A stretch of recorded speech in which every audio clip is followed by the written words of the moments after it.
ইসরায়েলের এতটা ক্ষমতা নেই, হয়তো আমেরিকাকে এই যুদ্ধে জড়ানো যেতে পারে এবং 2 সপ্তাহের মধ্যে সময়ও চেয়েছিলেন। 2 সপ্তাহের মধ্যে এই বিষয়ে তিনি সিদ্ধান্ত নেবেন বলেও জানিয়েছিলেন আমেরিকার প্রেসিডেন্ট ডোনাল্ড ট্রাম্প।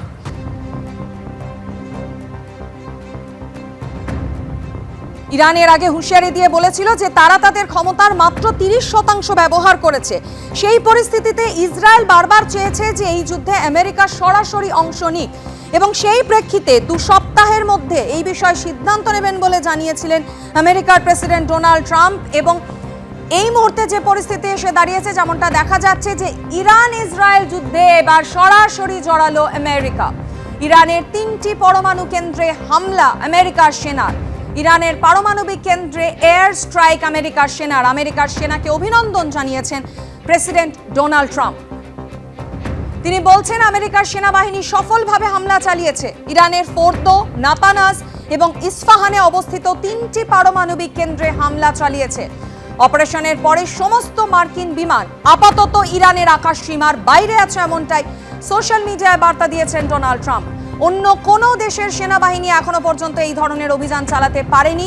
এখন শান্তির সময় এসেছে, সোশ্যাল মিডিয়ায় বার্তা ডোনাল্ড ট্রাম্পের।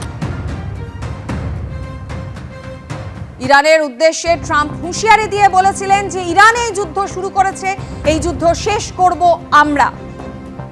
ইরান ইসরায়েল যুদ্ধের 10ম দিনে এবার সরাসরি এই যুদ্ধের আবহে সরাসরি এন্ট্রি আমেরিকার।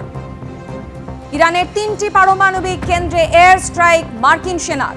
ফোর্দো, নাতানাজ এবং ইস্পাহানে অবস্থিত এই 3টি পারমাণবিক কেন্দ্রে হামলা চালিয়েছে মার্কিন সেনা।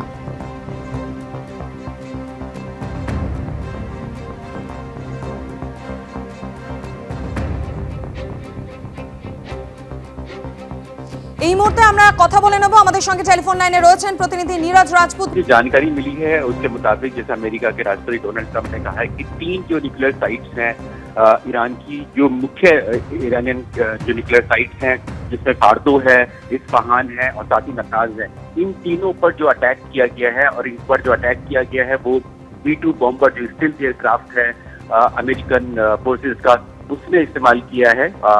इसकी जो बॉम्ब्स है, जो GBU बॉम्ब का इस्तेमाल किया गया, जिसे मदर ऑफ ऑल बॉम्ब्स कहा जाता है, उन्होंने 90 मीटर, क्योंकि ये जो नतांज और फार्दो की जो न्यूक्लियर साइट्स हैं ईरान की, ये 90 मीटर नीचे है, जमीन के नीचे है। तो ऐसे में जो इजराइल के जो बॉम्ब थे या इजराइल के जो अटैक थे वो वहां तक नहीं पहुंच पा रहे थे।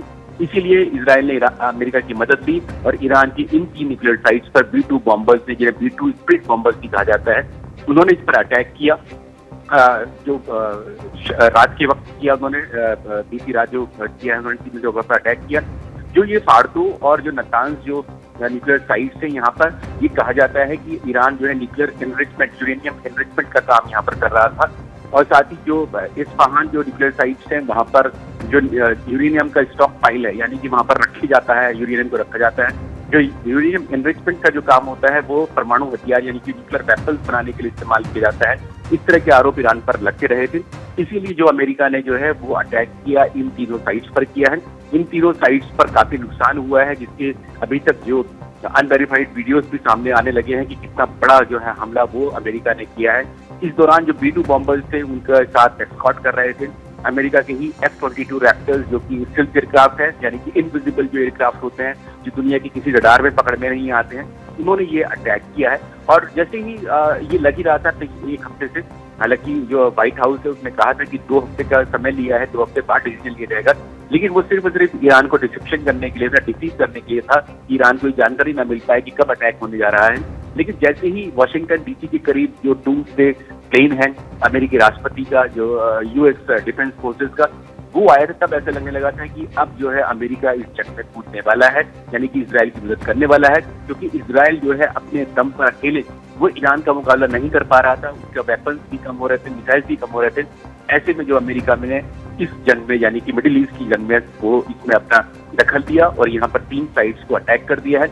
अमेरिकी राष्ट्रपति डोनाल्ड ट्रंप ने कहा है कि अब शांति आ सकती है, लेकिन ईरान का अभी क्या रिएक्शन रहेगा, क्या वो जवाबी कार्रवाई करेगा, इसकी निगाहें पूरी दुनिया की लगी हुई है इस वक्त। बहुत शुक्रिया नीरज जी।